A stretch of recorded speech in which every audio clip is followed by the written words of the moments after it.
në lidhje me një problem që qytetarët nga fshati Cërnill, nëse s'ka bëj, kanë treguar apo jo? Nga fshati Cërnill na janë lajmëruar këtu në emisionin Folmarin për ankesat e tyre, por detajisht është Liresa e cila na tregon se çfarë problemesh kanë atje, të cilën fillimisht ne e përshëndesim. Përshëndetje Liresa. Përshëndetje për juve në studio dhe përshëndetje për gjithë shikuesit e Klan Kosova që po na ndjekin në këto momente. Dy banorët të fshatit Cërnill janë ankuar kështu në emisionin e Klanit, po edhe në portalin e Klanit rreth një problemi që e kanë lidhur me kabllot elektrike, po ky problem është tash 5 vite, për çka nuk është intervenuar deri më tash nga Keci asnjëherë. Këto dy familje në fakt janë të rrezikuara nga një kabllo e cila sigurisht edhe mbas të pamjeve fotografive që i kanë dërguar këta qytetar,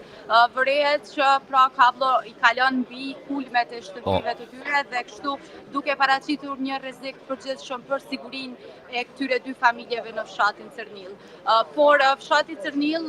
në ditën e sotme pra në ora 7 mëngjesit ka ardhur energjia elektrike, pasi rreth 12 orë kanë qëndruar pa energji elektrike dhe kjo tregon edhe për një aspekt tjetër që Keci nuk është duke i kushtuar rëndësi mirëmbajtjes kabllove, mirëmbajtjes së shtyllave elektrike dhe rrjedhimisht edhe ndërprerjen pra të energjisë elektrike, ku mbi 12 orë ky fshat ka qëndruar pa energji elektrike. Këta banorë kanë thënë se për 5 vjet nuk kanë marrë asnjëherë përgjigje ose zgjidhje prej anës së Kecit. Në fakt edhe kryetari i fshatit nuk ka qenë informuar se është marrë ndonjëherë iniciativë për sanimin e atyre dy shtyllave të cilat, siç e thash edhe më herët, po paraqesin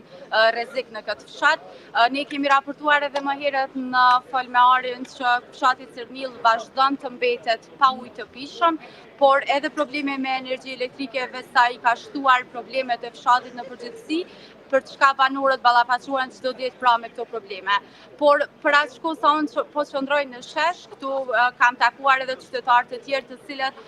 kanë treguar që problemet me energji elektrike po i kanë pra edhe fshatrat e tjerë, nuk është vetëm fshati Cërnill, ngjashëm në fshatin Manastirc po kanë vazhdueshëm ndërprerjet e energjisë, por përveç Manastircit edhe Goçka si fshat me numër shumë të madh banorëve, po e ka pikërisht problemin me shtyllat elektrike të cilat janë të shkatruara pothuajse dhe rrjedhimisht duke shkaktuar më tutje edhe ndërprerje të energjisë elektrike. Pra përveç fshatit Cërnill edhe fshatra të tjerë të qytetit tonë po e kanë këtë problem, por vlen të theksohet pra se në Cërnill ka qenë edhe më e vazhdueshme dhe fakti se nuk kanë pasur energji elektrike mbi 12 orë, pra tregon për gjendjen kaotike që po vazhdon të jetë në këtë fshat. Liresa, do me thonë, fshatarët qytetarët atje kanë kontaktu me Kecin, kanë bërë kërkesa, e kanë njoftuar si çfarë edhe kryetari i fshatit, do me thonë, këta qytetarë janë të organizuar dhe i kanë kërkesat e veta, por nuk po mirën parasysh. Po, absolutisht, dhe fakti që mbi 5 vite pra që vazhdon të jetë i njëjti problem,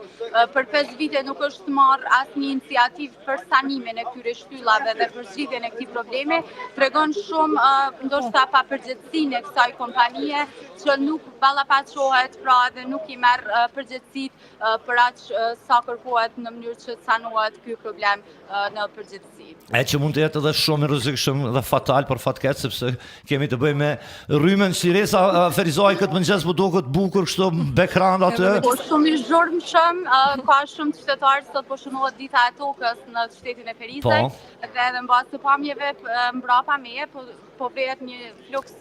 i madh i qytetarëve dhe i nxënësve të cilët sot vullnetarisht do të pastrojnë qytetin,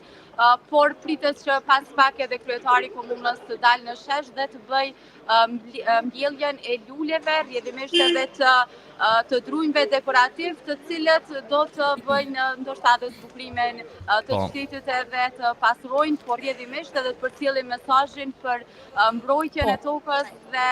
hapësirave të gjelbra në përgjithësi. Po, të ambientit shumë bukur. Faleminderit shumë Liresa, nëse s'ki diçka më shtut për shëndet. Po na vjen mirë që po kemi edhe lajme të mira pra që po e pastrojmë qytetin e Ferizajt, po shihen që ka një numër të madh prapateje të qytetarëve. Faleminderit shumë për këtë gjitha këto informacione pas një ditë të mbarë Liresa. Faleminderit shumë edhe juve Ari dhe Ardina, ju përshëndes shumë dhe mirupafshim. Kalofsh mirë. Ishim me Stiresën, kolegën tonë, që na raportoi për problemet e qytetarëve të fshatit Cërnill, por edhe për ditën e planetit, ditën e tokës, që në Ferizaj po përpisoj